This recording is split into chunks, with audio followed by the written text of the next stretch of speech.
Alright, so I've gotten asked a couple times about setting up shoulder rigs, and there's not a lot of videos online about how to set them up.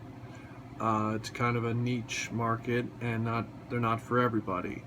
So I figured I'd do a video on how to set them up and how I have mine set up, kind of help people out, and maybe you know, be a little how-to guide for those that don't know.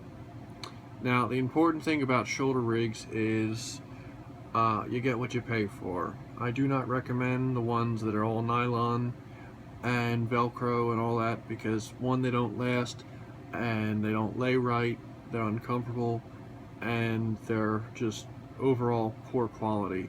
Overall, nylon holsters I don't recommend at all, because they add quite a lot of bulk, and they're the universal, which means the gun's gonna flop around. So I would definitely go with leather. Galco's pretty much the gold standard. You've got a ton of different other companies out there like Kirkpatrick and stuff who do really good leather work.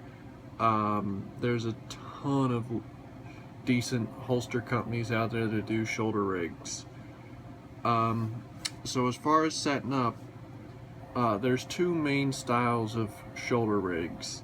Obviously they all have different strap and everything layout, but there's two basic styles. You've got the style that's got just the holster on one side, and then the other side's straps just loop around your arm, and then you've got the side that'll have a holster on one side and usually an ammo pouch or a mag pouch, some form of ammo carrying device on the opposite side. Now, when it comes to what I'm wearing right now, which is just a single holster, the important thing starting out is you want to keep everything even. A lot of holsters have this black back plate. You want to keep that center in your back, because what it does is it helps keep everything that it's even, and you're not slouching to one side, it's not drawing, pulling itself off of you, especially when you're dealing with something that's only got the gun on one side. You don't want that to happen, because it'll be very uncomfortable and you'll end up not wanting to carry the gun. So, key things for shoulder rigs is you do not want this hanging down. You do not want the gun to be hanging down any further than it has to. Good rule of thumb, put the gun in the holster and tighten it slowly until it's tucked under your arm but it's not uncomfortable. That way, especially depending upon if it's a holster that you draw out from, a lot of people will use their arm as resistance and then draw. Or I see people that they do this and draw. Either way, making sure it's tight underneath your arm is,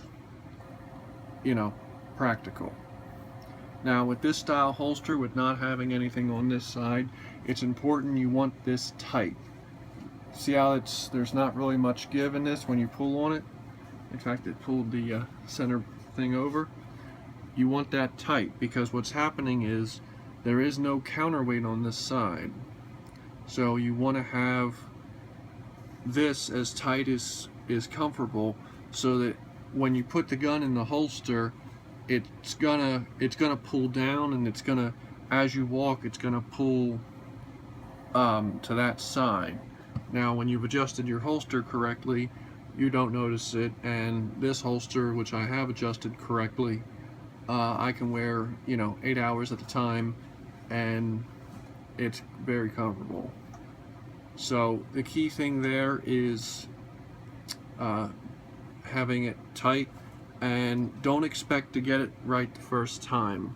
You could have a holster, you could wear it for a week, and you could start fiddling with it and think that it's set up how you like it, and you could adjust it and tighten it or loosen it or whatever, and it could be a billion times better just because you moved his strap or did something. So The important thing is follow the directions. A lot of holsters, especially Galco and stuff, they come disassembled. So I would recommend follow the directions on how to set it up.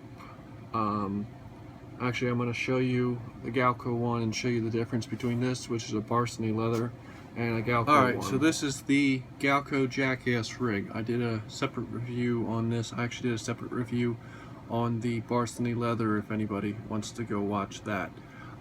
This is a much more high-end holster compared to the Varsity leather, and it's full leather, has a mag pouch holder on the side, and then this is set up for a 1911, has the holster there. You'll notice it's right tucked under my arm, that way it doesn't flop. You really can't, you can lean forward, lean back, and the holster does not move, which is the important thing, because that makes it more comfortable when you want to carry it. And once again, you'll notice centered in your back. That's the important thing. That once you set it up to where it's like that, it's pretty easy after that. Holsters like this, they'll come with extra strap, so that as you're adjusting, you know, depending upon your size, you've got plenty of strap to make it bigger or smaller.